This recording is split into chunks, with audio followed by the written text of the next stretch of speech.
maeneo haya ya akili unde yanatoa fursa kubwa sana ya ajira kwa vijana.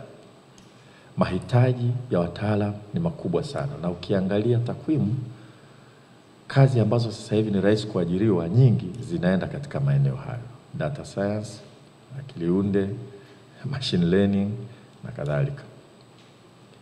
Kwa kuna fursa kubwa ya vijana wetu kusoma na kupata ajira popote duniani katika maeneo hayo, na tunajua tuna vijana wenye uwezo mkubwa sana.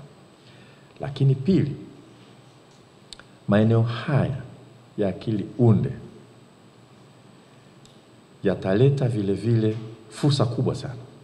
Kwa maana hiyo, katika bajeti yetu inayokuja tumeanza kutenga kwa kuanzia shilingi bilioni 5 kwa ajili ya kupeleka vijana wetu kusoma katika masuala haya: data science, machine learning, artificial intelligence.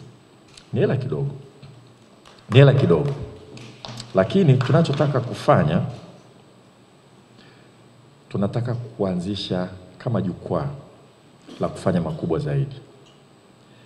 Katika hizo fedha ambazo sasa tumeamua zitaenda COSTECH, sio bodi ya mikopo, tunazileta COSTECH. Katika hizo fedha, asilimia kubwa tunataka kuwapa vijana waliomaliza form 6. Kwa niaba ya serikali ya Jamhuri ya Muungano wa Tanzania, natangaza rasmi kufunguliwa kwa dirisha la kupokea maombi ya mikopo kutoka kwa wabunifu na watafiti wa Kitanzania.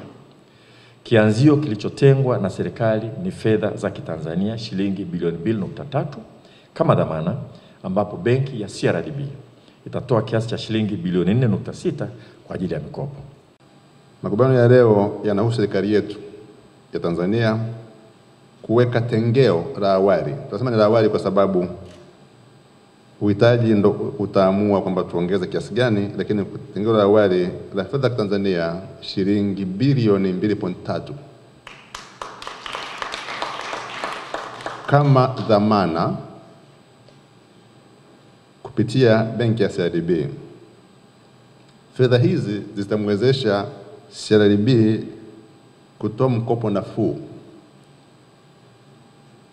mara 2 ya fedha hii. Kama tulivyosikia, mkurugenzi kasema pia nao wameweka fedha 2.3 bilioni. Kwa jumla mfuko unakuwa na fedha bilioni 4.6. Kijana wa Tanzania ambaye ana bidhaa au ana huduma ambayo inahitaji kwenda sokoni lakini amekosa mtaji, ina maana hii ni fursa. Ila kwa sababu tunapenda kila mtu apate, ufanye biashara, utoe huduma, ufanye marejesho, mwingine pia apate fursa kukopa. Kwa maana hiyo pia natoa rai kwa wadau wengine kushirikiana na COSTECH kuchangia mfuko wetu ili kuhakikisha tunaongeza kiasi hiki ambacho serikali imeanza nacho, ili kuwezesha ubunifu wengi zaidi kuweza kudhaminika katika taasisi za kifedha. Tumeanza na CRDB, lakini tuko open kufanya kazi na wadau wengine. Azma ya benki ya CRDB na kampuni zake tanzu siku zote imekuwa ni kuboresha maisha ya watu na kuchochea ukuaji jumuishi wa kiuchumi.